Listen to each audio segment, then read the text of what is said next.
This episode is brought to you by Novella Mattresses. I watch shows like My 600 Pound Life all the time, and I see those people who are bedridden. If you were bedridden, would you want to live your entire life on an uncomfortable mattress? I think the answer is a solid no.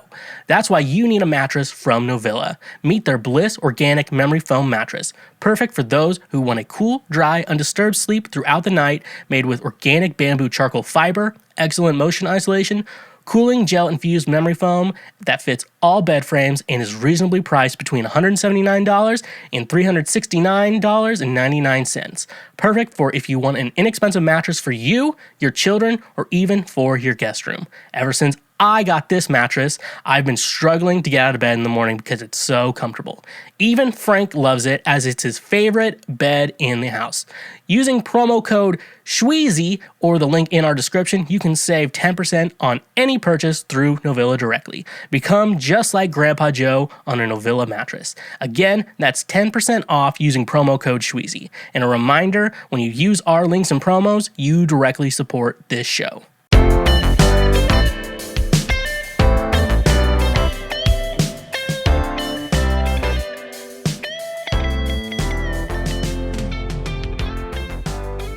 What is going on, my fellow Schwoke Lords? What is up? What is going on with you all today? Welcome to yet another episode of Cancel Schweezy. Might I add, the best episode of Cancel Schweezy that will ever be made, and the only show that'll make you feel like a woman, a real woman.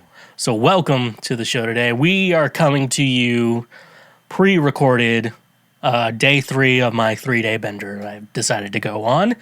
And the world is going to be okay after I'm done with this bender. But anyways, though, the show will go on. Must go on. Can go on? Question mark is the appropriate question that we could be asking ourselves today. That is, that's a thought. And you know what we think about thoughts around here. But no, welcome to the show today. Like I said, we're on day 3 of a 3-day bender. When I say bender, can benders go for a while? I assume 3-day benders is the norm. But I guess benders. What is a bender? That is a good question. Could I Google it? Yes. Will I? Actually, yes, because I would actually like to know the proper term. What is a bender? What is a bender? This slang term can mean a drug party, an extended period of continued drug use. An alcoholic bender is a multiple-day drinking spree during which the person does not eat and gets very little sleep. If you're on a bender, you might pass out for a short time, wake up, and start drinking again. I have been eating, so do not worry about that. I have been eating. Come on, Mark. Don't be stingy. But yes, I have been eating food, but most of the other part is correct. So yeah, okay. It was a rough week last week. Will I talk about it on the show? No, I will not be talking about it on the show. That's my personal life. Which I do tell people. It's like, look, you don't talk about sex in front of other people. That's rude. Do not talk about your sex life. The only appropriate time to talk about your sex life is on a podcast, which we are doing right now. So regardless of the situation, though, of what I'm doing with my life and how I'm living my life, welcome to the show today. I just first want to tell you all. First of all, ride or die, bitch. I have 2 EPs, Ride or Die and Ride or Die Volume 2, out now wherever you're streaming your music. That could be Spotify, that could be Apple, that could be Tidal, that could be Deezer, that could be Amazon, that could be YouTube. I am everywhere music exists. Where there is music, there is me. And that's why you need to go listen to it. You just need to be streaming my music. If you're not streaming the podcast, why are you should be streaming the music nonstop. That's kind of like, that's the world we've decided to, you know. That's the type of guy you get. So I don't know why you're not doing this. You got to go check out the music. That would mean a lot to me. That's what I feel like my first real talent is. I guess I do a lot more podcasting because a certain pandemic has made it hard for me to do music. But you need to check out my music. Hopefully I think I have another release planned soon. So I know on Spotify you need to just hit that fucking smash that follow button. You know what I'm saying? Woo! So, yeah, you should go check me out there. Just listen to my music nonstop. I have multiple music, some singles, some I think I have like only two covers on there. One's an NSYNC song. The other is a very obscure Jimmy Eat World song. That it came out in like 2001.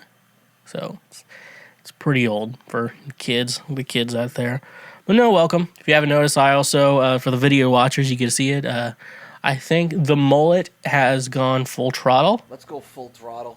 And it actually looks like a mullet. It's not like just kind of long in the back. Now it actually looks like a mullet from this recent haircut. Now, I think I got the sides cut too short.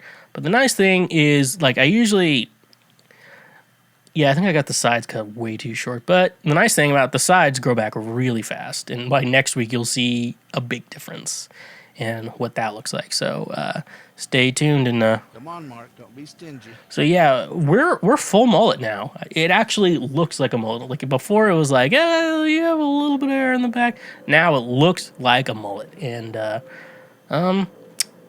like that. so as I hear airplanes, our freedom rings above our head. I have no clue if that's going to be picked up in the mic. It probably won't. Because my in-ears, I guess they're not. I've never gotten molds for my ears done. And then also these in-ears are also for listening to music too. They're not. I don't know. They work for music. Gonna be honest with y'all. When you see in-ears, there's not necessarily a specific or Pacific kind you need to get. You just need to basically. If you've worked at church gigs, you've seen people with just regular headphones. John Mayer just uses regular headphones. He doesn't use in-ears like this. The purpose of people doing this is that it doesn't look like. I mean, it's just very slim, small, and everything like that. That's the reason for it. Oh no, is the soundboard not working? Come on. Don't be stingy. Come on, Mark. Don't be stingy. Shout out to Hendog. Follow each other. I got him to follow me on Instagram, and that's the proudest moment. That is funny. People, who do you like in the music industry? They're like, I think, I think Freddie Mercury was pretty great. Who else is big? I think Eric Clapton's very phenomenal. He's really inspired me. And I'm like, I like Hen Dog, his producer, who remixes like Old Men Jerking Off and meth heads and guys who are like, just let me eat you one time. Ay, ay, ay. Why is this not... The soundboard's disconnecting. I am going on way too many rants right now. Like I said, you can go check out my music. You can also go follow me on social media, please. Can you please, come on, follow me on social media, please. It's at TheSchweezy everywhere. The ones I mainly use: TikTok, Twitter, not that much. Facebook and Instagram. Go follow me there. I'm really active on Instagram. I think that's my most active because you can just doom scroll the hell out of that. So go check me out there. Go follow me. Another place you can follow me is on Twitch. Every Thursday right now, I am streaming video games, which is really fun. I'm putting highlights up on YouTube, but it's more fun to be in the stream, It's just to be in the stream and, it's a great way to, it's a lot of great friendships there. I think I need to connect. Oh, the soundboard. I'm so upset. What's going on with this soundboard? That only jiggled a little bit, so I'm okay with that. So, I'll figure out a solution for the iPhone camera I filmed this on in the next segment. Now you're connected wired, bud. So you should be able to go full throttle. Anyways, though, yeah, go check me out over on Twitch. It's a great way to say thank you for being a friend. Twitch has a thing where you can get Twitch Prime if you have an Amazon Prime account, which I know most people do. Most people have Amazon Prime. And what you can do, connect the two, and basically you can get one free subscribe every month, which is typically a $5 value, but you get one free. So why not help out your good old friend, your good old Daddy Schweezy up in here.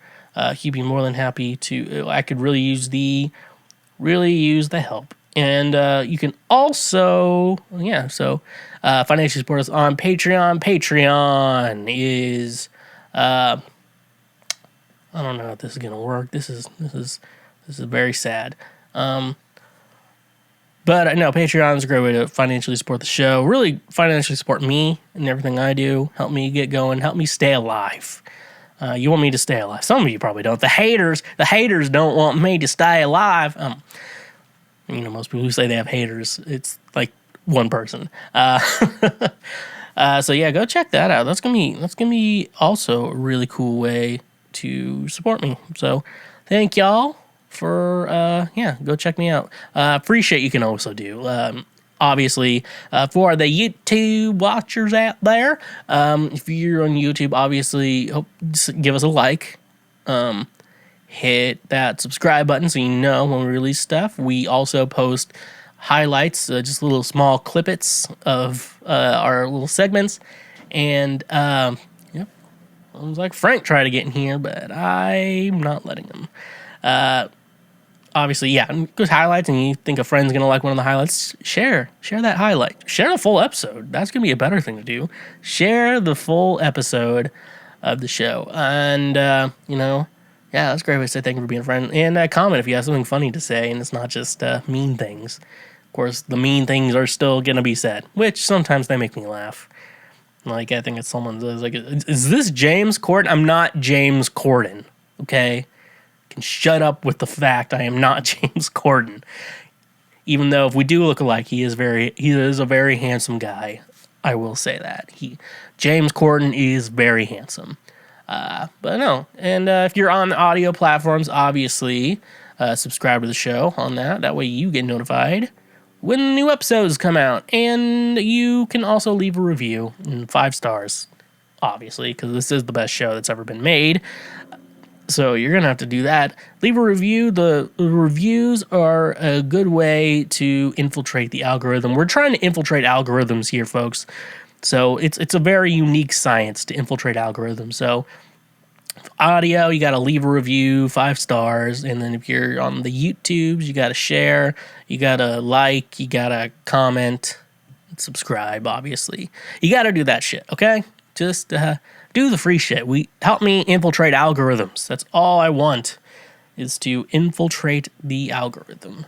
That's, it's a great way to help me out there. Anyways, though, I think that's all the stuff I need to do. Maybe if I turn the Wi-Fi off and back on this. Man, I just want the soundboard. Why did it cut off? Why did it cut me off now while I'm recording the podcast? Basically what it is, it's an iPad that I'm using as like a touchpad thing, because I have it in if you know anything about music production or any type of production, it's like a remote thing in Logic connecting to it's reconnected. Holy shit. Okay. There we go. Here we go. That's my hole. That's where it spits.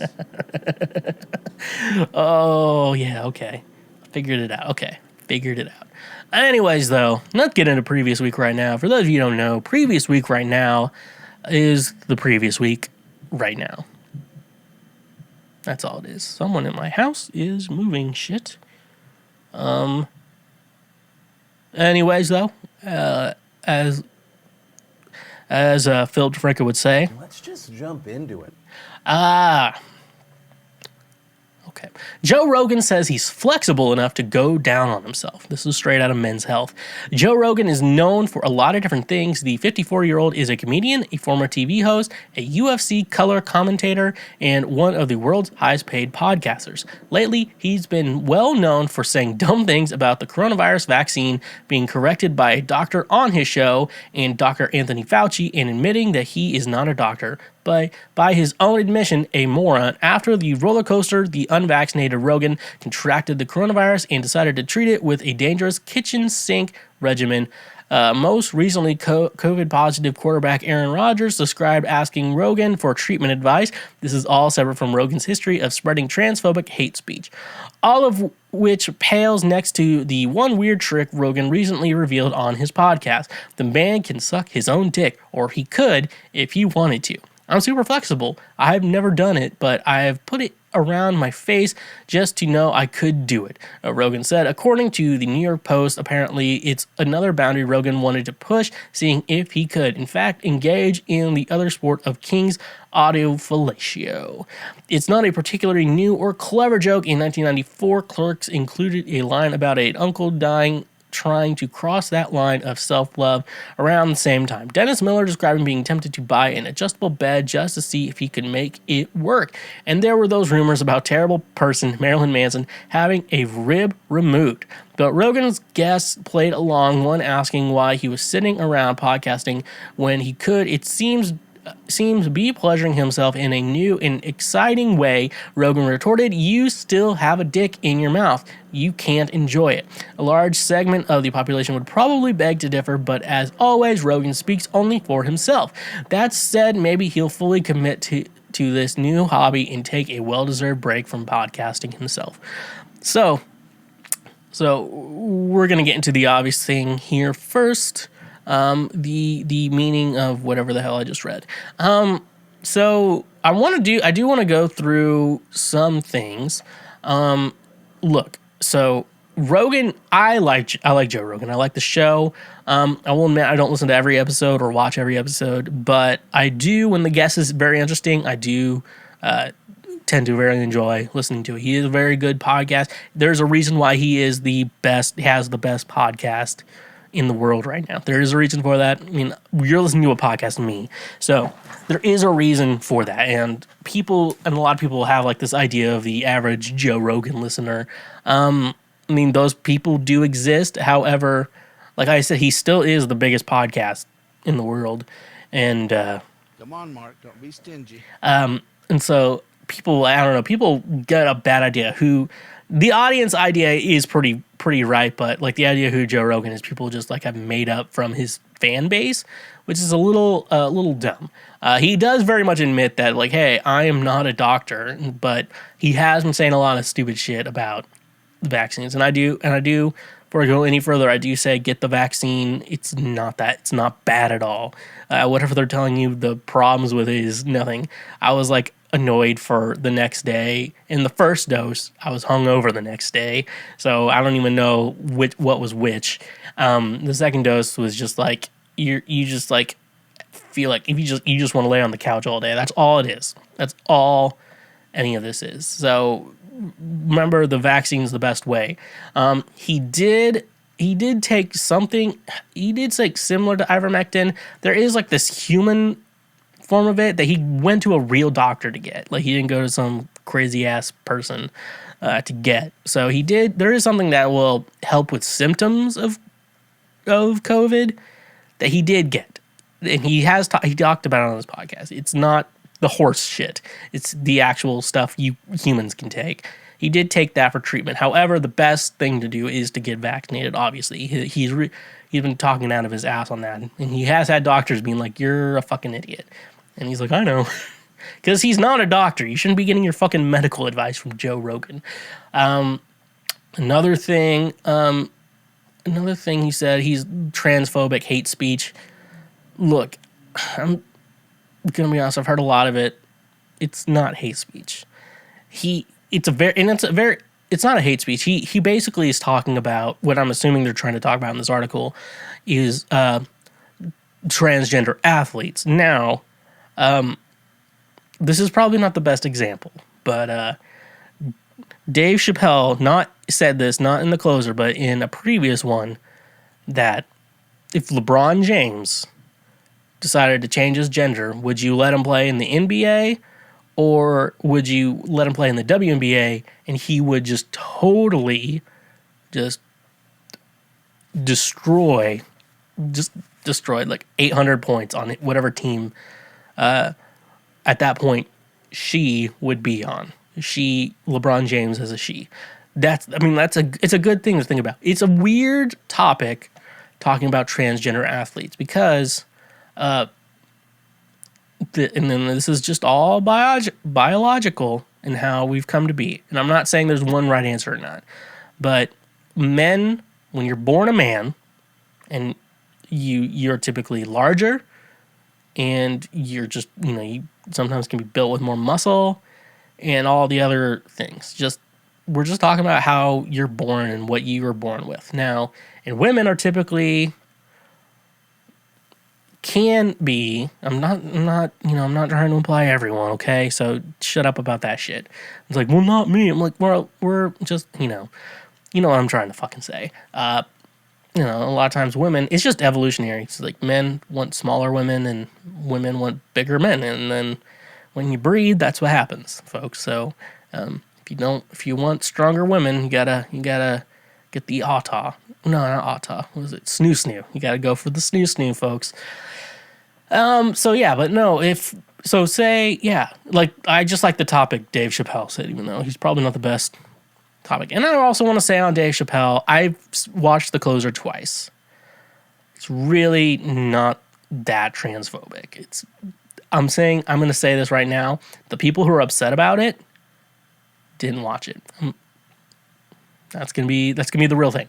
Anyways, though, in regards to his transphobic talk, it's on athletes because if in regards to his MMA, he's very well trained in MMA. I don't know if he'd actually how we would do professionally, but anyways, I know he could kick my ass. So, and in that regards, if a man decides to transition to a woman and to do like women MMA, or is that something WMMA? I'm not educated on the topic. I'm going to let you know that. That woman would die.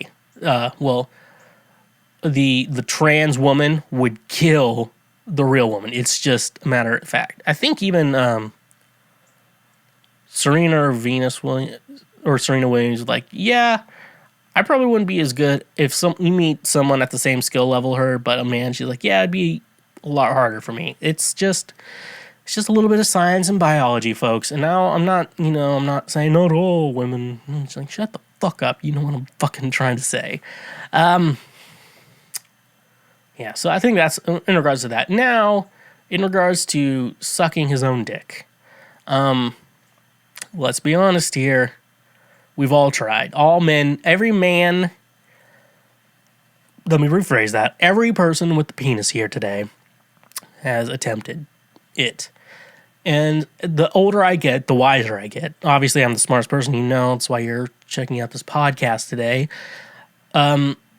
You realize that being able to suck your own dick doesn't mean you get unlimited blowjobs. It means you're sucking dick. And, so the idea is like, oh, I bet being able to suck your own dick would be great. I'm like, no. Would you rather receive a blowjob or give a blowjob? It's always going to be receive. And it's not receiving, it's giving a blowjob. That's what's going on here. And that's the way it is. Come on, Mark. Don't be stingy. Okay. Oh, here we go. Straight out of CNN. Taylor Swift releases short film that fans think is about her ex-boyfriend, Jake Gyllenhaal. Taylor Swift officially broke the internet Friday. Not only did she release her re-recorded of her 2012 album Red, this time it's called Red, Taylor's version, but she dropped a short film that has her fans' jaws on the floor. It's called... That's gross. It's called All Too Well, named after a track of the same name off her album. For years, fans have assumed that the song, which tells the story of a breakup was about her whirlwind, short-lived romance with actor Jake Gyllenhaal in 2010. Now that the nearly 15-minute short film is out, the speculation that it was about Gyllenhaal appears to have been solidified in the minds of her fans, who call themselves Swifties. The video has already amassed over 13 million views on YouTube in less than 24 hours since it premiered. This version of the song has new lyrics which spills some major tea about the relationship, and I was never good at telling jokes, but the punchline goes, I'll get older, but your lover stays my age. But I'm in a new hell every time you double cross my mind. You said if we had been closer in age, maybe it would have been fine, and that made me want to die. One telling lyric in scene in when Taylor Swift reveals that she was heartbroken on her 21st birthday, which slips perfectly into the Swift-Gyllenhaal dating timeline like a glove. She talked to Jimmy Fallon about her decision to re-record the song, but has never confirmed that the song is about the actor. CNN has reached out to him for comment. I don't think Jake Gyllenhaal is going to get back to you, CNN. Just going to let you know that. What I will say in regards to this, man, it has to suck being Jake Gyllenhaal. Like, they were in a relationship in 2010, and now he's just like, Jesus fucking Christ, I'm dealing with this shit all over again. Man, it's just like, I mean, it's a weird thing. And so, I mean, people, I'm pretty private about my love life. It's just, This is the type of guy you get.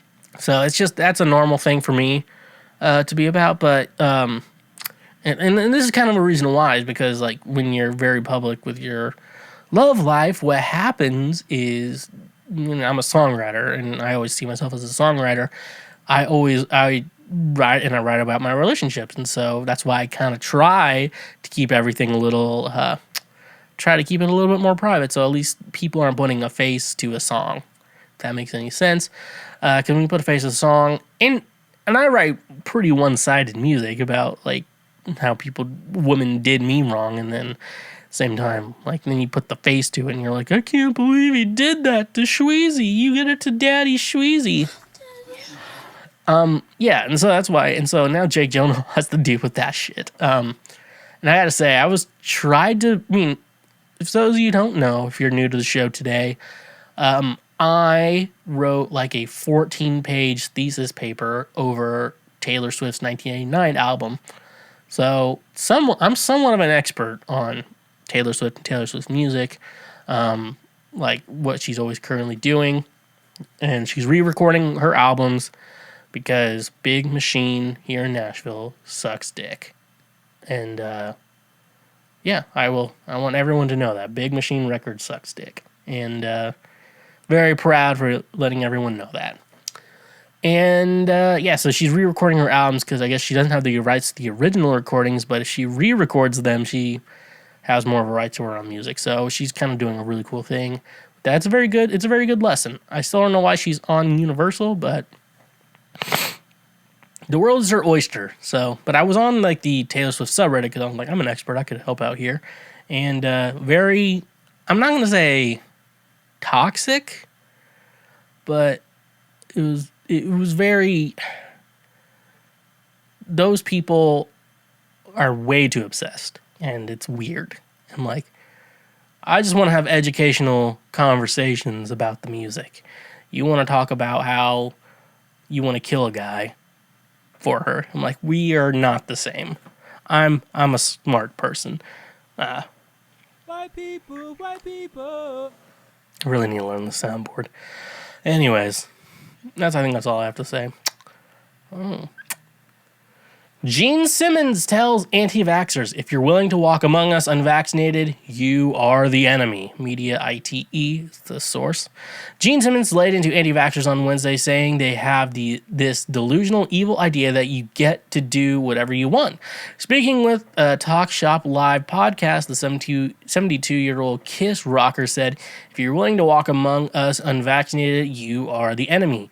His comments came less than a month after a 53-year-old guitar tech for the band died of COVID-19. Some of the group's roadies cited lax COVID protocols as a possible cause. The band claimed some crew members had hid illnesses and carried forged vaccination cards. I don't care that about your political beliefs, he continued. You are not allowed to infect anybody just because you think you've got rights that are delusional. You don't have the right to go through a red light, he added. If they tell you you can't smoke in a building, you can't smoke in a building. And that's not because they want to take away your rights. That's because the rest of us hate it. We don't want to smell your smoke. I don't want to catch your disease, says Simmons. I don't want to risk my life just because you want to go through a red light. This whole idea, this delusional, evil idea that you get to do whatever you want in the rest of the world, be damned, is really terrible. For God's sake, if I'm going to yawn in your presence, I'm going to put my hand up in front of my mouth, he said. Yawning is not a life-threatening event. You having COVID might be a life-threatening event, and I don't want to catch it. Simmons compared COVID deniers and down players to Flat Earth Society people. No, bitch, they died because they got COVID. So, typically, I'm not a big fan of Kiss. I don't even really like Gene Simmons. He went on all these remarks like rock and roll is dead and rock music is terrible. I'm like, no, you need to accept the fact that music evolves and it's not going to stay the same the entire time. That's why I get annoyed. People are like, oh, music sucks these days. I'm like, no, music is fine. Always. And you just got to learn to, you just got to enjoy it. Like, you still enjoy your old shit. You know I do. Listening to, Silverstein yesterday. What the fuck is the album called? What was the album? The Silverstein album. Silverstein. Is it Discovering the Waterfronts? Someone's gonna get really mad at me. It's fucking, that's not it. Discovering the Waterfront. I did say it right. I was listening to that. Like, I love old music, but you gotta realize music is gonna evolve and move forward. And just enjoy the good shit that's coming out. It's why I think like Billy Joe Armstrong is really into Billie Eilish. That sounds like he's like really into a young girl. He's really into her music, and I think she likes Green Day. Obviously, we all like Green Day, so it's hard to not like Green Day. People who are like, I don't like Green Day. I'm like you don't have to like all their albums, but you like Dookie, you like American Idiot. Like, shut the fuck up. So he is very kind of annoying. He's like, rock and roll's dead and you can't raise it and music sucks season. I'm like, shut the fuck up, Gene Simmons. But now I like what he's saying here. So we're gonna go with the idea that we gotta take a chance on Gene Simmons, because sometimes he says good shit and sometimes he just says utter nonsense. And it's pretty. Basically, sometimes his mouth is... that's my hole. That's where it spits. So, you just got to realize that shit. And Gene Simmons is a lot like Joe Rogan. Sometimes he says stupid shit. Sometimes he has good things to say. I don't know what to do. Okay. Last article, looks like we have... Steve Irwin made very, very weird speech before he died, says Crocodile Hunter Powell. It's from page 6, which has brought us news like Angelina Jolie has eaten a hot dog. What did Steve Irwin know? The Crocodile Hunter producer John Stanton opened up about his late friend on a recent episode of I've Got News for You podcast, in which he and host Andrew Bucklow discussed Irwin's last days while filming his ill-fated 2007 documentary, Ocean's Deadliest. Stanton couldn't help but feel that something was wrong while filming, especially during an ominous speech by Irwin to his crew, one which his producer called very, very weird. Their shoot at Australia's Bat Reef off the coast of Queensland would become Irwin's last adventure, as the beloved zoologist was impaled by a stingray barb on September 4th, 2006. A couple of days before we started the show, he made a little speech to all the crew that were up catching the crocs for his research trip, which I joined at the end with our crew, said Stanton. He was sort of thanking them for being who they were and for helping him. It was like a finale speech. The TV producers witnessed his friend's tragic death, every horrific second of which was caught on camera. Crocodile Hunter Steve Irwin's kids are following in his footsteps. Stanton would shake the foreboding he felt before he joined the crew of Ocean's Deadliest and revealed he'd had a a premonition of his own death ahead of the trip, inspiring him to write a living will and undergo multiple medical checks before filming. News of Irwin's death devastated the world, which had come to revere the tirelessly enthusiastic animal lover in Daredevil during his 10 years as host of The Crocodile Hunter and its spinoffs. During a press conference in the wake of Irwin's death, Stanton had said that his friend died doing what he loved. Irwin is survived by his wife Terry, 57, and their children Bendy, 23, and Robert, 17, all of whom followed in their father's footsteps as zookeepers and stars of the reality series Crikey, It's the Irwins on Discovery Plus, the best streaming service. But I think Disney Plus is still my favorite, but Discovery Plus is the best. All right. In a 2018 interview with The Post, Robert said of his father, he was the original wildlife warrior. I absolutely love continuing that work. So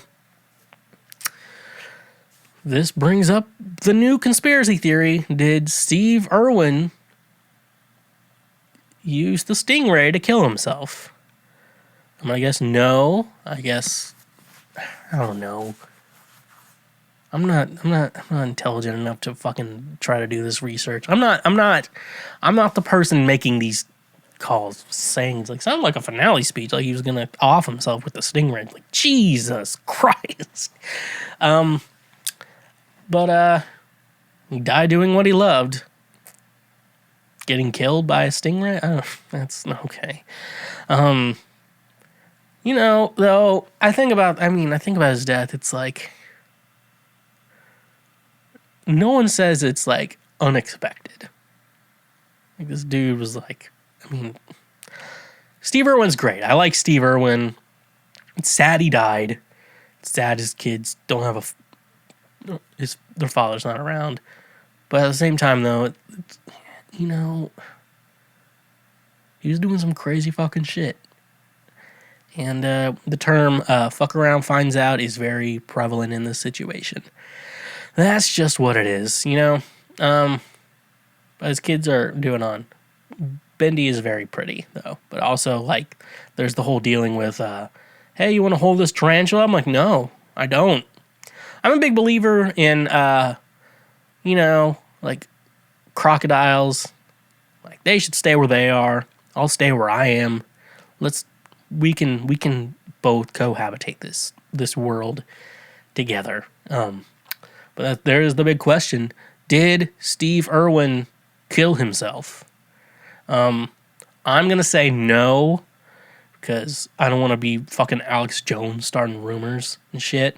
But, well, you fucking decide for yourself, folks. Have you ever been hungry? I have. But did you know 40% of the food in the U.S. goes uneaten, and $218 billion in food is thrown away every year?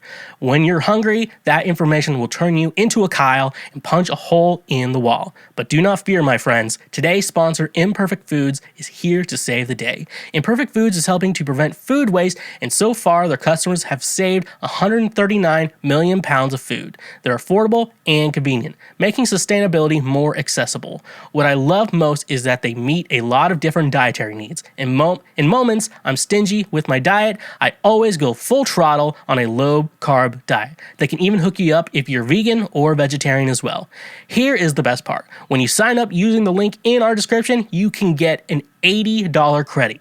Holy shit. That is an incredible deal that you should be taking advantage of. So sign up for Imperfect Foods today, help stop food waste, and get an $80 credit. Remember, when you use our links and promos, you directly support this show. Are you a fat piece of shit who needs to get their life together? Do you want to look like me, the pinnacle of health and nutrition?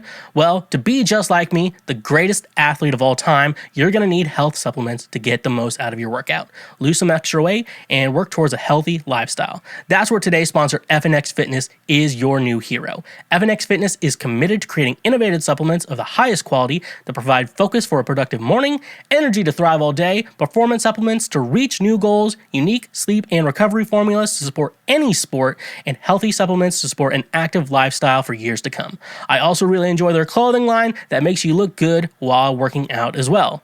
Another thing I love about FNX Fitness is that with every purchase, they donate a gallon of water to a child in need. Start working out smarter, not harder. By using the link in our description today, you can save 15% on your purchase. So go save 15% on some of the best supplements out there when using the link in our description. And remember, when you use our links, you directly support this show. Okay, folks, so it's time that we once again scrape the bottom of the barrel as we go through a BuzzFeed quiz. The much-loved BuzzFeed quizzes. BuzzFeed quizzes, what I would say, is the only real way to determine some aspects of your life. Last week, we determined what Thanksgiving side I am. This week, we're determining what kind of grocery shopper I am. So, there are only 4 types of grocery shoppers in this world. Which are you? So, as Phil DeFranco would say... Let's just jump into it. Okay. So, first question. Do you prepare a shopping list in advance? Option 1, of course. How else am I supposed to remember what I'm going to buy? Another one, nah, I don't need one. Number 3, sometimes, but not always. And then 4th option, that point is definitely coming to the mic. 4th, I like the idea of it, but I usually don't make one. So, who am I in this situation? Who have we determined who I am? So, let's be honest here. What do? I don't necessarily make a list. I do write some things down if I need to remember them. But honestly, I barely ever make a shopping list. I'm super terrible at doing that. So, obviously, I wouldn't be, of course, but obviously, I don't think I am I'm not one of those people who really makes a list. So, I would always say, nah, I don't need one. And I always still forget shit anyways, even if I do make a list. So, in most cases... Come on, Mark. Don't be stingy. Okay. If you make a shopping list, do you write down the items based on the order the aisles are in, i.e. the fresh produce first, then meat, etc.? Yes, that way I can get what I need from one aisle and then go to the next instead of running back and forth. And then I just write them down randomly. I told you I don't rely on shopping lists, and then honestly, I have no idea what you mean. So the obvious answer, which most people would think here, is I would put down, I told you I don't rely on shopping lists, but sometimes I do. So that one's going to go out. I'm definitely not one of those organized people. Honestly, if I'm going to be truthful with everyone, I just write them down randomly. I don't really make an order. I do go back and forth shopping all the time, and it's just definitely 100% weird. And yeah, that's the This is the type of guy you get. to easily say it. Do you use a shopping cart / basket? I always do. I grab everything I need and hope to make it to the cash register without dropping anything. It depends, like the adult diapers, on how many things I'm getting, and then I bring my own bag and put the items in it. So I have tried the idea of like you bring your own bag and put your stuff in it. However, I feel like people are going to be suspicious of me that I'm like trying to rob the place, so I don't do that. Do I always grab a cart or basket? If I'm going in for 1 or 2 things, I don't. But if I'm going in to get a bunch of things, I do. I always get the basket. I rarely get a cart. I don't know. I'm not a cart guy. I usually try not to buy a ton of things at once. That way, like, if I don't end up eating something, it doesn't all go bad and shit like that. Grab everything I need and hope to make it to the cash register without dropping anything. I used to be that person. I used to be the person who would carry way too many things and not need a cart. But now I'm a basket guy. The basket's like, I don't need the cart. Calm your tits. I don't need the cart. But I will need some assistance carrying a couple things. So, I'm going to put down, it depends on how many things I'm getting. I think that is honestly the best selection for me in regards to what I'm getting. And I think I'm just going to live that way. And I really like that. Do you buy bread from the bakery section? Always. Nothing better than freshly baked bread. I buy packaged bread. I don't eat/buy bread. I would if I could, but my store doesn't have a bakery. So, obviously, as the healthiest man alive, I obviously should put I don't eat/buy bread. But these BuzzFeed quizzes only work when you're 100% honest. And I sometimes buy bread, need it. Grilled cheese is great. I do try to get like Sola when I can. That's like a really low carb. I think it's like 2 net carbs a slice. It's like it's like the one bread substitute that does not taste like shit. Surprisingly, This is the type of guy you get. it's surprising. Sola it's great. You know, I'd love to work with you fun people over at Sola. I don't know how. Like every bread substitute does not equal Sola. Maybe they're just lying. I don't know. So I'm obviously that. Always nothing better than freshly baked bread. Now, sometimes I've bought like some stores they'll have like the this bread's about to go stale and we can't sell it, so they'll mark it down a lot. Sometimes I get that. That one's a good option too, but it's not a lot. I get that because they're really long ass baguettes and shit like that. Honestly, I buy the packaged bread. Okay, don't hate me for doing this, but I also try not to eat a lot of bread because I'm already fat as it is. Do you buy your meat packaged or do you have it cut/measured by a butcher? I buy mine packaged. I prefer to get it from the butcher's counter. It depends, like the adult diapers, really. I don't eat/buy meat, so obviously I do eat meat. So I'm a very big proponent in protein. Now, be vegan or vegetarian if you want. I don't care.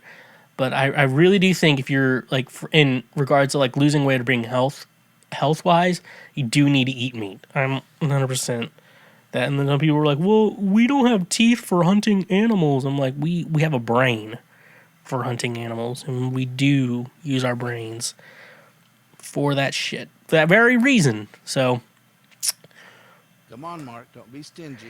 I do buy some packaged, but I do buy some from the butcher's counter. So that is a good debate. So honestly, I'm gonna go with the adult diapers. It depends. Really. I think that's gonna be my best choice. Do you always buy some kind of cheese? Duh, you can never have enough cheese. If I don't have some at home, I'll consider buying, but I don't find it necessary to always get some. I couldn't care less about cheese, to be honest. And then it really depends on my cravings that day, to be honest. Now, people who don't eat cheese, that's the reason I would never go vegan is for cheese. And I feel like cheese shouldn't count in the vegan world. I feel like cheese should be okay. You know, I feel like animals can help. If they can produce something that makes food, we should be allowed to eat it. I think that's perfectly allowed. So people who are not doing that, not having some at home, I'll consider buying, but I don't always find it necessary. I mean, I'm gonna be honest. I rarely have cheese go bad. People who don't care about cheese, come on. You don't care about cheese. Cheese is great. Get it when I said great, because you grate cheese. Like, I feel like I try to add cheese to as many things as possible in my life. Some people just don't like cheese. I get being lactose intolerant, but honestly, I'm kind of at a point I learned it just means you poop weird. And I poop weird, and I'm not lactose intolerant. I know a lot of people who poop. All our poops are weird. Don't act better than anyone. I'm lactose intolerant, so I can't eat cheese. I'm like, you can eat cheese. It's just not going to feel good coming out. It's going to feel good coming in. Definitely going to feel good coming in. That's my hole. That's where it spits. So obviously, the answer I'm going with is duh. You can never have enough. Do you buy frozen pre-made meals? ew, no, I could never eat any of those.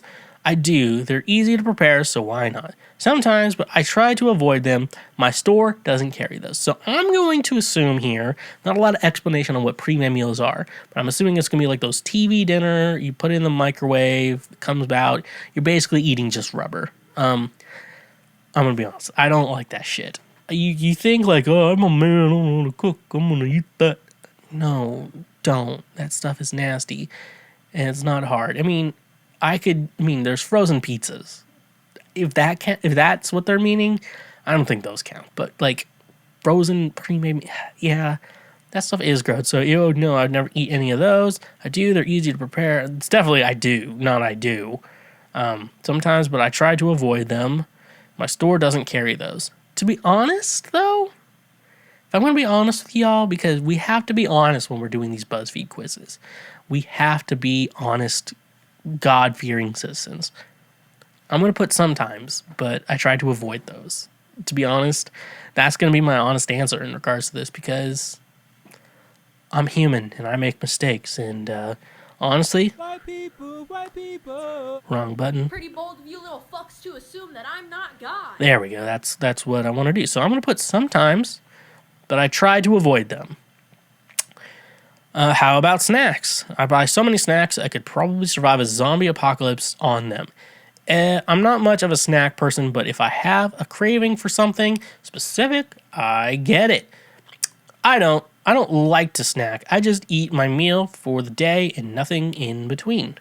And I'll probably grab a couple snacks if I see some that catch my attention. I know some of these are really guilt tripping me into like I'm a bad person. No, I'm not a bad person. I'm bad at my health. Because if I want, the answer I want to answer is I don't like to snack. I just eat my meals for the day and nothing in between. But if I pick that, I would be a liar. And God does not like liars on BuzzFeed quizzes. That's the type of guy he is. This is the type of guy you get. So, honestly, I do love little like snack foods like chips. I'll do potato chips. It's like French fries that you don't have to cook. That's what potato chips are, and they're the fucking best. I love potato chips. They're one of the best snacks. And I remember when I was a kid, I ate an entire bag of them, and my dad's like, "What the hell? He wouldn't say hell. He'd be like, "What the heck?" And he'd be like, "God dang it! You ate the whole bag of Lay's chips." And so we'd always have a couple bags lying around for this fat ass that you're paying attention to. So honestly, if I'm gonna be honest, I buy so many snacks I could probably survive a zombie apocalypse on them. And here we go. Do you wander around the store, or do you go in, buy what you need, and leave? I already know what I'm going to buy, so I don't need to look at anything else. I like to look around to make sure I haven't missed anything. I do, and I end up buying unnecessary stuff all the time. And then, who has time for that? Okay, if I forget something, I'm just gonna get it next time. So I will say this, I do go in for what I need, get it, and then I look around a slight bit, kinda. I take a long detour to the checkout. I think that's going to be the best way to describe how I shop for groceries. And I'm going to put down, I like to look around to make sure I haven't missed anything. I think that's going to be my best, my guesstimate. I mean, only God can judge me in the end, folks. Only God can judge me. So I'm going to put this down, see what happens. Do you pay with cash or card? So there's cash, card. Sometimes I use cash, and other times I pay with my card. And then coupons all the way, baby. I am not good at couponing enough to never have to pay cash or card. I do typically like a good rewards program. It's typically I just go like Kroger has it. I think Publix. I live closer to a Publix. I probably should start going to the Publix. But to be honest with you, I don't really carry cash around because I'm a grown-ass man. And I'm not a drug dealer either. So I think the answer I'm going to go with is card. Though, if I do like sell something, off the market, like a used item or whatever, and then you have to pay in cash for that shit or else you're just a sketch person. I will typically go with card. So, my answer right now is going to be card. Do you make a mental note of what you'll be paying before you go to the cash register? Yes, I prefer to have an approximate idea of how much I'm spending. No, I find out when I get there. I actually calculate everything to the last penny. I do a little bit, but I'm not overly concerned with it. So, if I am really broke, and have to make sure I spend under a certain amount, I will calculate everything. If it's like you just got some money in your account, I don't care. I will just be like, I'm gonna buy for the week. I don't give a fuck. And then I'll find out when I get there. Typically, though, I do a little bit, but I'm not overly concerned with it. That's gonna be my best answer because, you kind of be mindful. It's like, I'm gonna buy this. This is the cheap one. I'm gonna use that. Yada yada yada. That's kind of how I go for everything. So. My answer is going to be I do a little bit, but I'm not overly concerned with it. Do you put back your shopping cart when you leave the store? Yes, always. Couldn't be bothered. I never get a cart, so this isn't really a thing for me. If I'm close to the cart return, sure. So, there is one life hack I will say. And I try to tell my mom. My mom always likes to park, see how close to the door entrance she can get to. I tell her, what you need to do is try to get the best spot near a cart return if you're going to be getting a cart. Because I don't mind having to walk into the store. That part's not bothering me. What's annoying is having to drag a cart to try to find the little kiosk thing. So I always suggest to everyone, and this is a life hack to everyone here today, park next to like the cart return. It's the best decision you'll make. It's not a big deal to have to fucking walk into the store. That's not a big deal unless it's raining. But if it's not raining, like, it's not a big fucking deal. Also, I fucking despise people who do not return their carts. So yesterday, I'm telling this yesterday as I'm recording this podcast, some asshole, instead of I was at a Publix, instead of putting the cart back in the fucking cart return shit, this asshole was at his car. He yeeted, aka pushed, the cart to the automated doors of this Publix. This fucking asshole. I liked confronting people in public. I would have just fucking called that guy out. Be like, bitch, return your fucking cart. It's not that fucking hard. He was walking too, so I know he wasn't disabled. I know y'all were wondering that. Disabled people always leave their carts on the thing. But I think there's probably a reason for that. But this guy was not disabled. And so, fuck that guy, and fuck anyone who doesn't return their cart. It's not that fucking hard to return your cart. And you're being a big asshole to people working minimum wage, okay? So, don't be that shit, and This is the type of guy you get. no. I identify as a fucking threat. So you got to do it. So yes, always when I do have a cart, when I usually get the baskets though, and they always just take it at the very end. So yes, always is going to be my rant. But return your fucking carts, people. And then last one. Ooh, we made it to the end. Last one. Do you bring your own bag to put your groceries in? Yes. No. If I remember to grab one, sure. I carry them by hand and throw them in the car. So I want to be honest with everyone. Grocery bags are a plague. Are a fucking plague on everyone's life in this world. I don't understand how people are like collecting. Like, I have a bag which I put all my other plastic bags in. That works for like a couple weeks, and then you're just overflown with that shit. And it's so it becomes a curse on your home. So I have reusable bags. I have like Trader Joe's, and I think I have some random ass Target ones that I try to use. And I always try to bring them, but there's a lot of times I just forget because I'm an asshole. And I do have to suffer the curse of plastic bags. The reusable bags are a lot, but I don't know why some people are just so against them. The plastic bags are annoying. If we went back to paper bags, which and a lot of places are, because I think they're a lot more eco-friendly. The reason they went to plastic is because they're a little bit cheaper to make because it's plastic and it never goes away. But so the only answer I can really give is if I remember to grab one, sure, but I really want to be.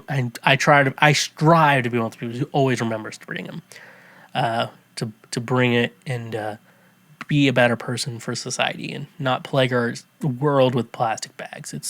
Plastic bags annoy me, and they seem to never go away. So click this last button and we'll find out my answer. So here we go. And the standard shopper. Okay, I am the standard shopper, I guess. You're not obsessed with making shopping lists, but you also make sure to get what you need. You can be organized, but you also sometimes forget your bag or your wallet. It happens to the best of us.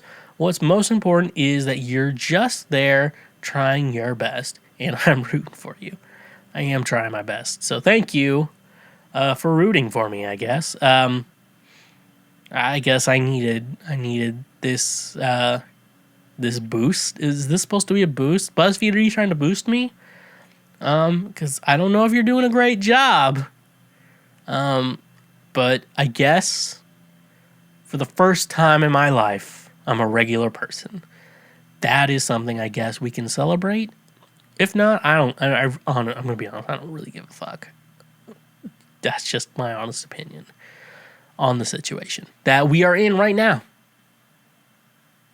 You wouldn't download a car, so why should these random websites get your credit card information? The solution to that is today's sponsor, Privacy. Privacy is the first payment product that keeps your personal information private, while being even more convenient than using a physical payment card online. Privacy empowers you to protect your physical card information. Each merchant you share your card information with puts you more at risk to hackers or data breaches. Why not use a privacy card instead? By creating a virtual card with privacy for each merchant you shop with, your physical card is safe and secure.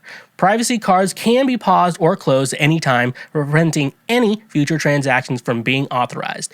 Privacy cards can also be single-use, meaning they close after just one authorized transaction. One of my favorite ways to use Privacy is for any service with a free trial that requires a credit card to sign up. You can just cancel at any time, and that way you're not getting charged every month and you're not forgetting about that ongoing subscription. But wait, there's more. By using the link in our description, you can get $5 to spend anywhere. That's money that you get to use. So start paying the smart way with Privacy. And remember, when you use our links, you directly support this show.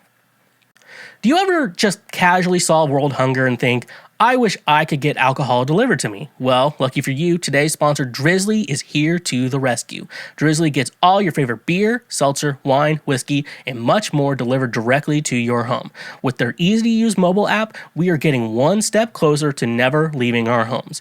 You know it's saying something when it's being praised as the Amazon for liquor. Drizly is my go-to app for getting all the booze I need so I can do other things. So using our links in the description today, you can save $5 off your purchase through Drizly. Drizly has proprietary ID verification technology that it provides to its retail partners that allow drivers to scan IDs for more than a barcode to make sure the purchaser is over 21 years old in the US and of legal drinking age in Canada. Retailers on Drizly may have a minimum order or delivery fee, so using our link in the description, get $5 off your first order with Drizly. And remember, when you use our links, you directly support this show.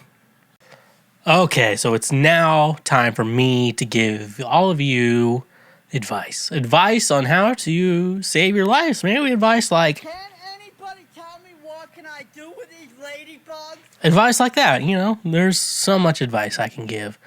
So, as Philip DeFranco would say... Let's just jump into it. What's so bad about living with your parents? Whenever a person is asking for advice about challenging their life or how they fucked up, they start with saying they're still living with their parents. What's so bad about it? A house is a home for a family, and families ought to stay together. Why is it considered a mark of failure or misery or loss? So, okay. So, let me go start totally thought Frank was in here for a second. He's not in here. Let me start with saying this particular sentence. It sounds like living with your parents is great. So, good for you. That's all I'll say. Not everyone has like parents who are easy to live with. Like when you consider it, though, you know, when you live with your parents, even like when you're like 14, 15 and you're growing up, that's somewhat they're roommates who get to control your actions, which can make them a little bit stingy. Come on, Mark, don't be stingy. But so if like sometimes just, you know, you and your parents are not the best of roommates. Now, I love my parents and all, but I very much, we're all public about this, at least I am, that we are not good roommates. After a while, just, well, if it's different. And there's a lot of things I can say in regards to why people feel this way. You probably have parents who are good roommates, you like good roommates with parents. But here, so I'm just going to start ranting and see if I come up with a good conclusion. Because I don't know if there's any specific things. I'm just going to go with what's on the top of my head. Now, if you have if you have a situation with your parents and we're living with them, it works out and they're good roommates and shit like that, good for you. I think actually, I agree with this person, what they're saying in regards to it. It's like, doesn't sound bad on paper, but then we get to other things. So now me just thinking out loud, one thing, that's very obvious.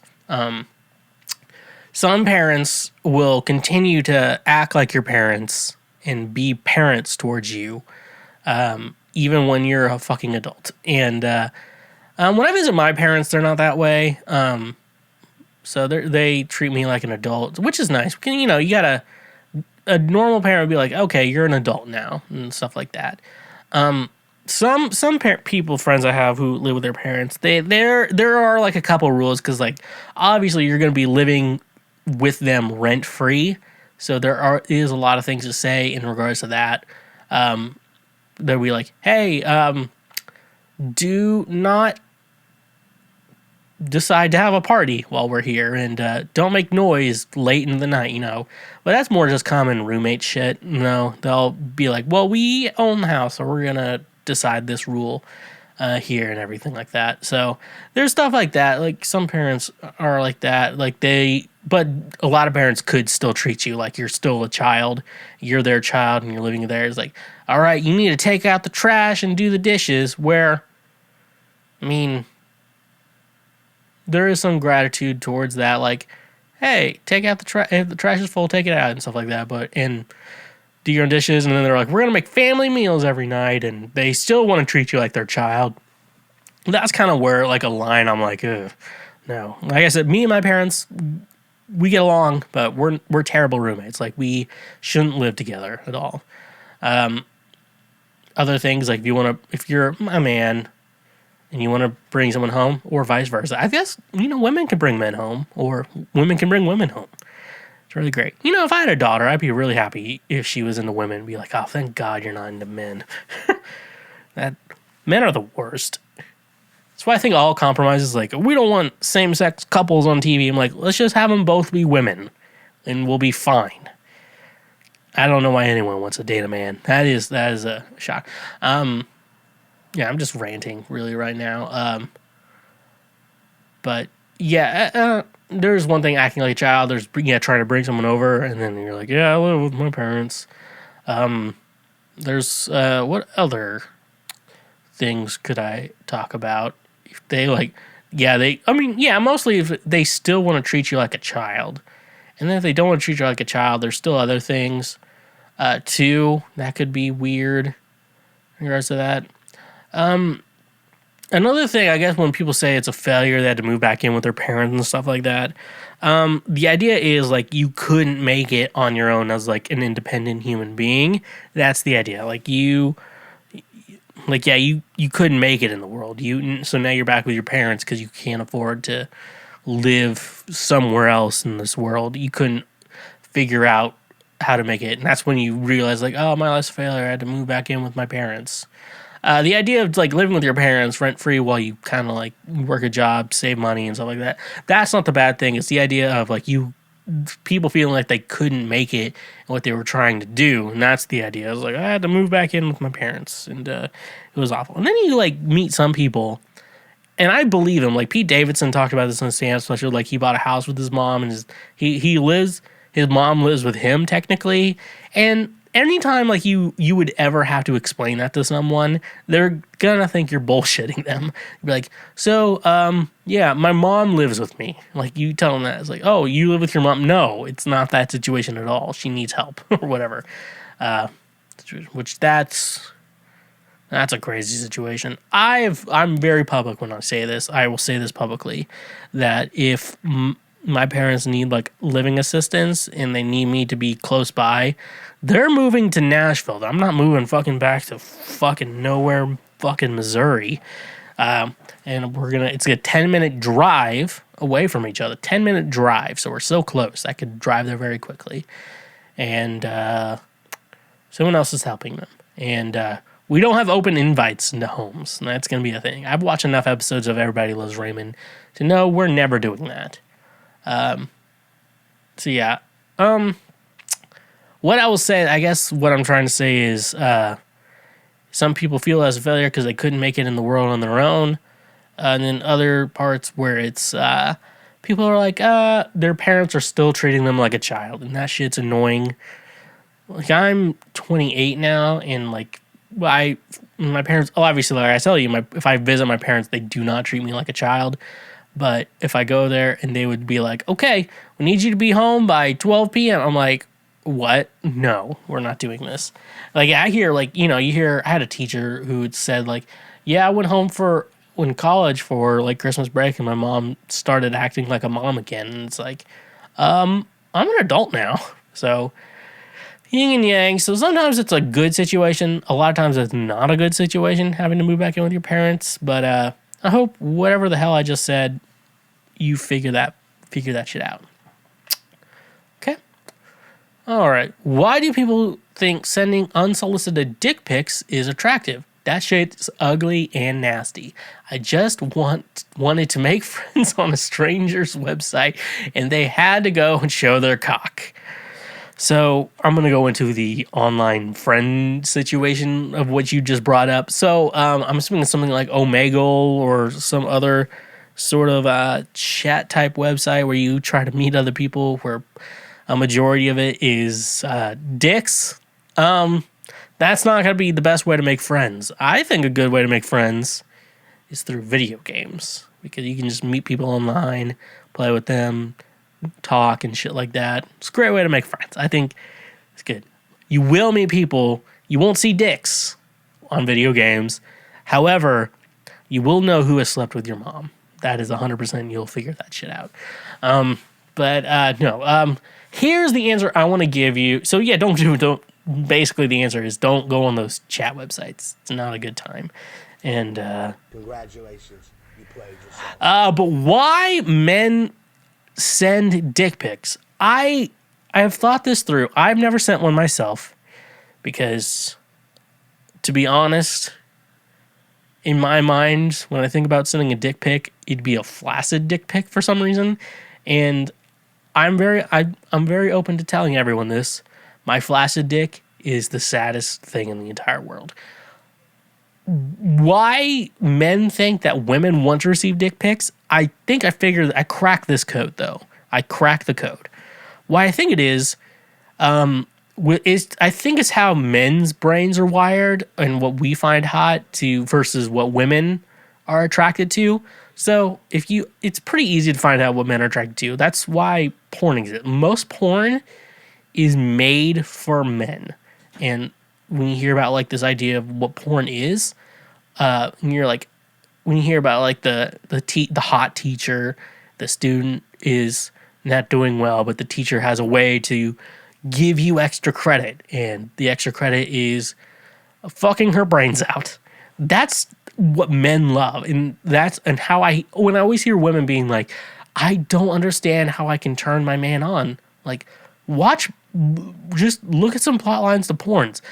Porn is 100% the male fantasy. Like, that's what men wish real life was like, except for my real life. That my real life is actually like that, obviously.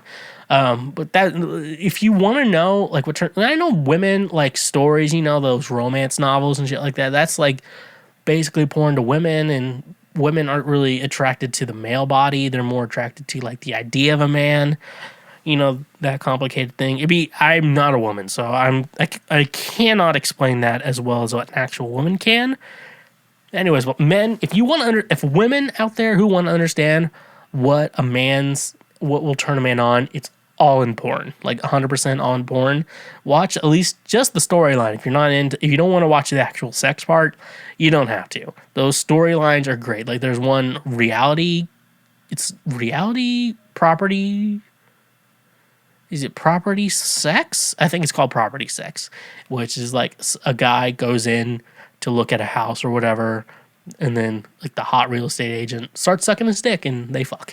And like, that sounds awesome. And that's why I've not looked into a house yet of my own, because I'm like, she probably doesn't want to fuck me. So, and I don't want to make like real estate agents are all sluts, but sluts are also cool. So let's never forget that. But anyways, where I was trying to get at.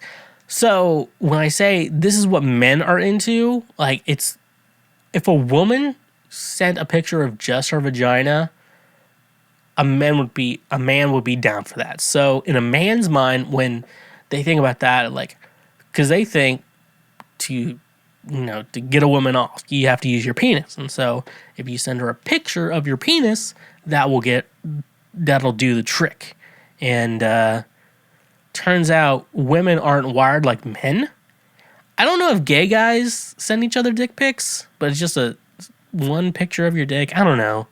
I've never sent a dick pic, so I don't know. And, I guess some women can sometimes be like, send me a dick pic, I miss your dick. And then they'll be like, cool.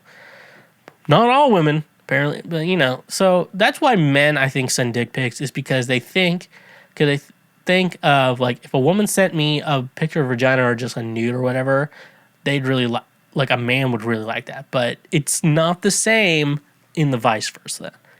That is 100% what I will say. I think that's the answer to this question. So, fellas, stop taking pictures of your dick. And the real problem is, you're taking multiple pictures of it until you get the right one. I know the situation. From taking selfies. So knock that shit off. Is it wrong to quit after putting in my 2 weeks? I started a new job here recently, but had to quit almost a week in due to personal reasons. After I put in my 2 weeks, I noticed that the schedule had been changed, and next week I work every day till my last day, 8 days straight. Would it be wrong or petty to straight up quit and tell my manager I'm not working 8 days in a row without a day off? Is there a better way to approach this? So, with most jobs, they do have like the 90-day period or whatever, and you just started this job and just had to quit, and they're just trying to get the most out of you before you quit. What I will say for you, my friend, is that unless you either want to come back to this job or care anything about this job whatsoever, which it sounds like probably not, if you had to quit early into it, most likely it doesn't matter. So it's the reason why most people put in 2-week notices at jobs is just to be respectful, and so your employer has 2 weeks to find a replacement for you. That's how most jobs work. However, big corporations do not give a shit about you and what you learn. Most jobs are pretty annoying, and they'll be like, I'm putting in my 2-week notice. I can't believe you did this to me. I'm like, they would fire you in an instant. They wouldn't give you 2 weeks left. They would fire you immediately if they wanted to. So you probably shouldn't worry about it. What I'll tell you this is, you said they're having to work 8 days straight and you still kind of want to get paid for any of these days or whatever. Work when you want to, but then be like, I'm out. I can't make it today. I'm sick. And shit like that. That'd be straight. but don't worry about 2-week notices. If it's not a job you're worried about, like you want references from or whatever, which I'm never. I think the idea of someone calling a previous job like, hey, you remember this guy who worked for you? Tell me about him. Like, they can't say anything nice about him. So I would say just don't fucking worry about it. I would say try to work it, but 8 days in a row is a lot. So just work when you want to be honest. And I would also not give a shit at the same time. BFF doesn't want to celebrate her birthday, but how should I make her happy? My BFF doesn't want to celebrate her birthday. I kind of understand why, but I don't think anyone would want to be completely alone on their special day. I want to make her feel happy, make her feel special, but I don't know how. Any ideas? I have a couple ideas what you could do. So obviously she doesn't want any big ass thing. If I was in your situation, what I would do would be like, hey, let me take you out to dinner, and I'll pay for it and everything. Just go somewhere that you want to go to, and I want to make you feel good. We can invite a couple people. We invite anyone you actually want to come to celebrate this big day, to make this day good. But they obviously don't want anything big. I'm weird on my birthday too. Like when I reach my birthday, it's like, oh, I'm another year older.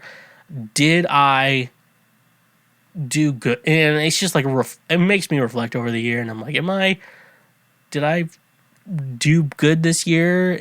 Is it worth it celebrating my life? Which is a very depressing thing. So be careful when you do that. That's what I do. And so I haven't, last 2 years I haven't celebrated a birthday, but maybe one day I'll get back to. I used to, have friends come with me, go out and shit like that. I remember my 22nd birthday. We did like the Taylor Swift checklist. I had all my friends come, and one of the checklists, we all had to make fun of one of our exes. And so we all told like a funny story about it, like a stupid ex or whatever. Remember my story was with an ex, and she was very surprised that air is inside of a basketball. So that's funny. So yeah, I would say, hey, what if I make some suggestions? You probably can't go over the top on this, but be like, hey, I want to take you out to dinner for your birthday because I love you. You're my bitch. I love you, bitch. I'm never going to stop loving you, bitch. And side note, that couple broke up, so love is dead. But no, you mean like just, do something small but meaningful. I think that's going to be the best idea, what you can do in this situation. Why are women usually seen as romantic and who look for a romantic partner, but when a guy is romantic, girls avoid a more serious relationship? Really asking this because I wonder if that's just a stereotype of women, and because I consider myself romantic, not excessively like bringing flowers and chocolates on a first date, but I noticed that being romantic just scared girls away. Okay. I don't want to sound like a neckbeard or an incel when I say this, but I think I have a good point. And I'm not a fucking incel, people. I'm a simp, and you know it. Congratulations, you played yourself. That's rough, buddy. Simp. There we go. I got it. So with women, I'm gonna say this. Being the romantic type, because I grew up on television, so I'm a perfect example of this. To be the romantic type, they want like Ryan Gosling to be that type. They don't want you to be that type. When you do it, they don't like it. It's a weird thing. So obviously there is a way. I want to say this. I'm not trying to be any type of way. I'm just trying to state something. I think Eliza Schlesinger, I said her last name wrong 100%. I guarantee that. She said in one of her stand-up specials, I can't remember which one, I'm sorry for the fans, but it's the idea that when she thinks the guy's attractive, and when you walk by a guy you think is attractive, she was like, please look at my ass, please look at my ass, please think I'm hot or something like that.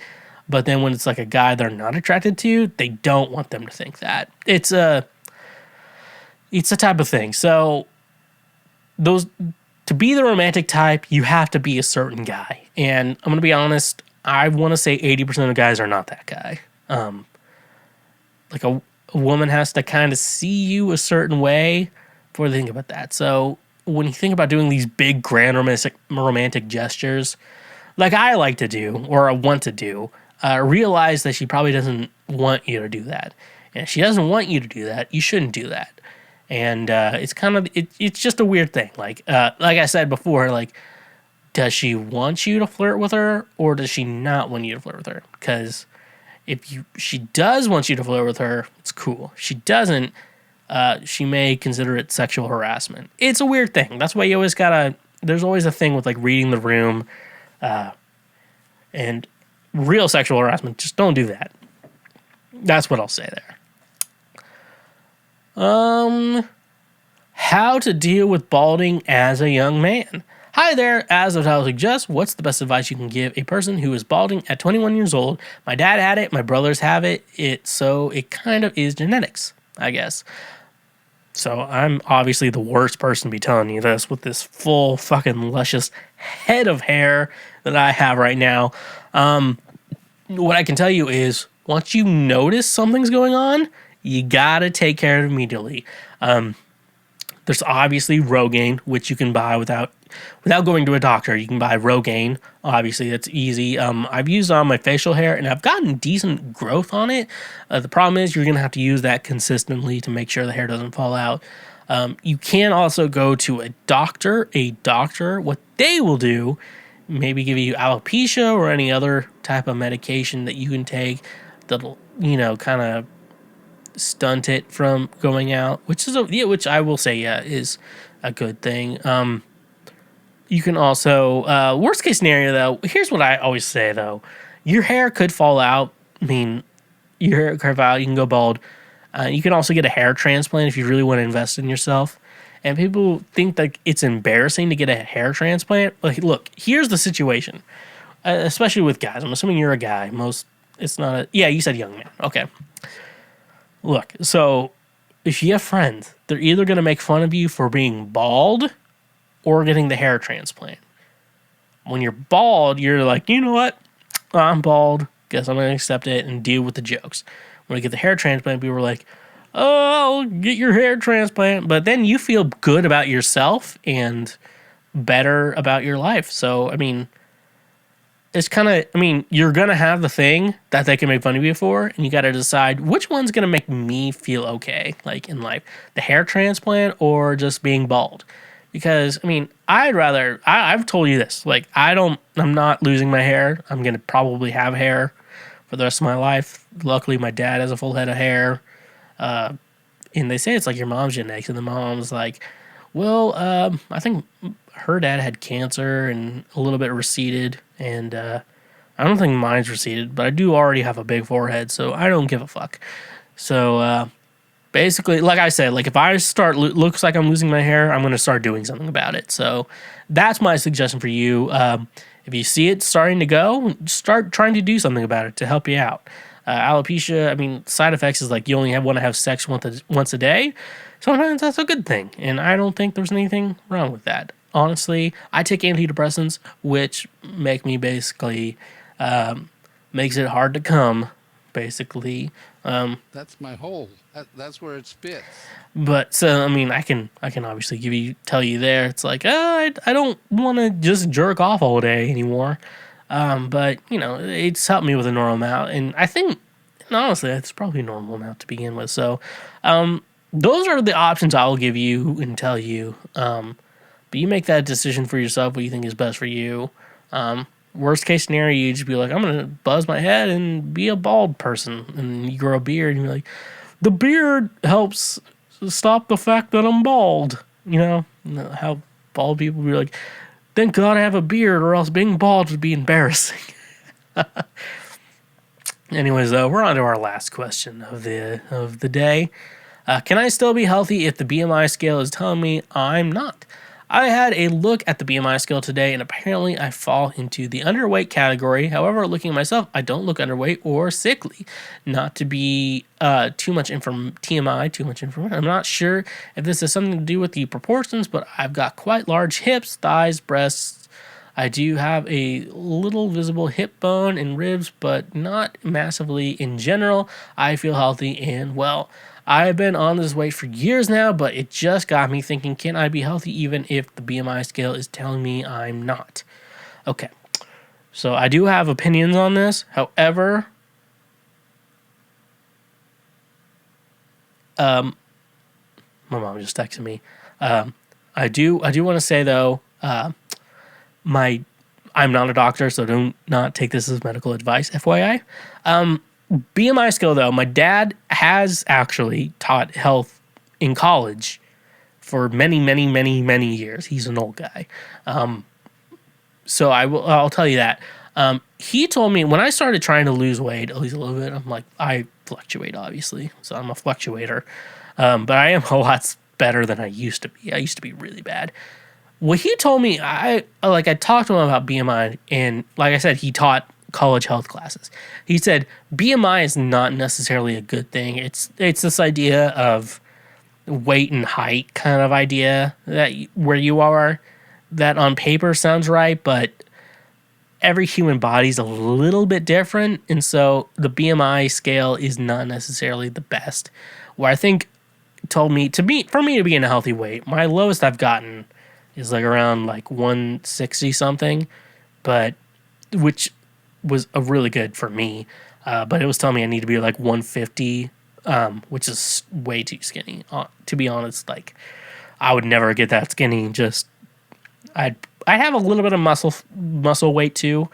And my dad, he was basically like thin, and I definitely didn't get those genetics. So somehow I got on my mom's side, the ones who were not athletic and farmers. If you haven't noticed, I have like a farmer's body where it's like, yeah, you're clearly fat, but we're not worried about your health. Like you can still carry and move shit.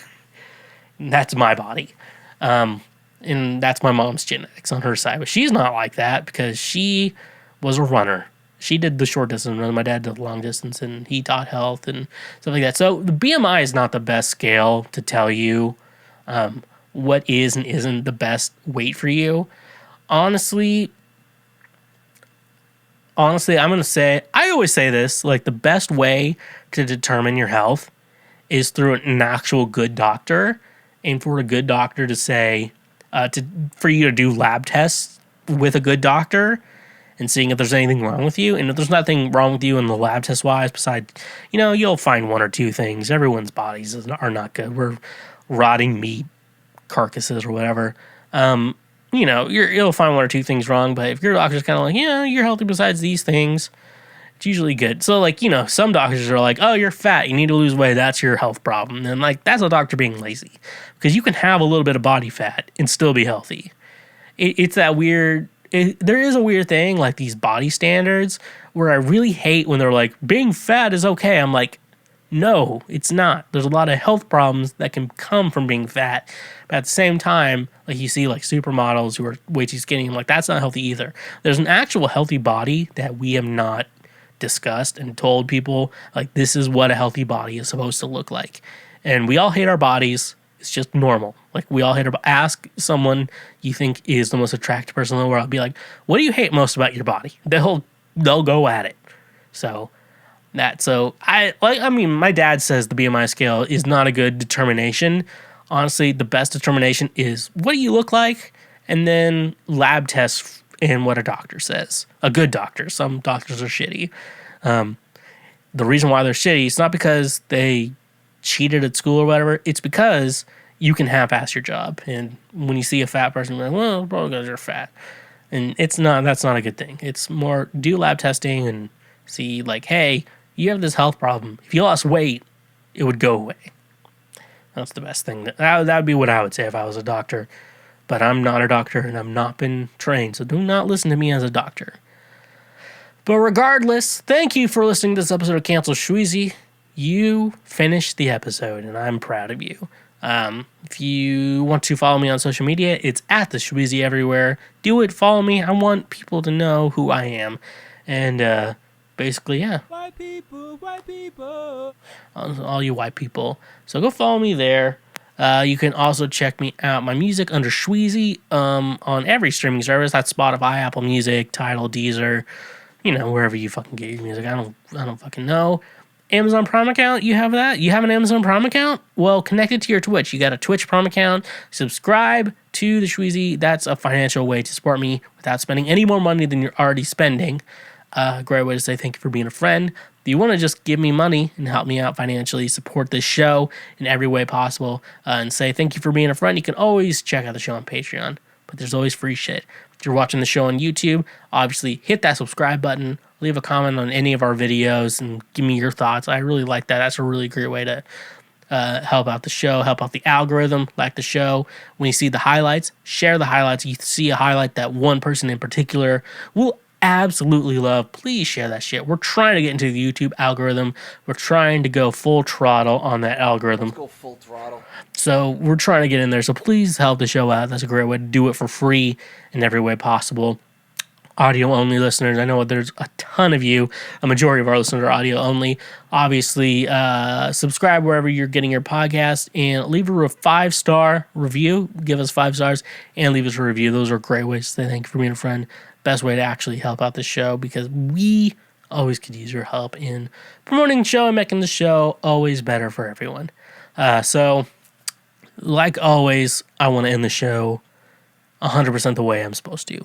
Honk if you love butt drugs, and stay awesome. Believe it or not, Schweg isn't at home. Please leave a message at the beep. I must be out, or I'd pick up the phone. Where could I be? Believe it or not, I'm not home. Hey, look at you, hun. You just finished a full episode of Cancel Schweezy. Thank you so much. Make sure, wherever you're watching or listening to the show, that you press the subscribe button and leave us a review as well. Like always, I just want to remind you once again to stay awesome.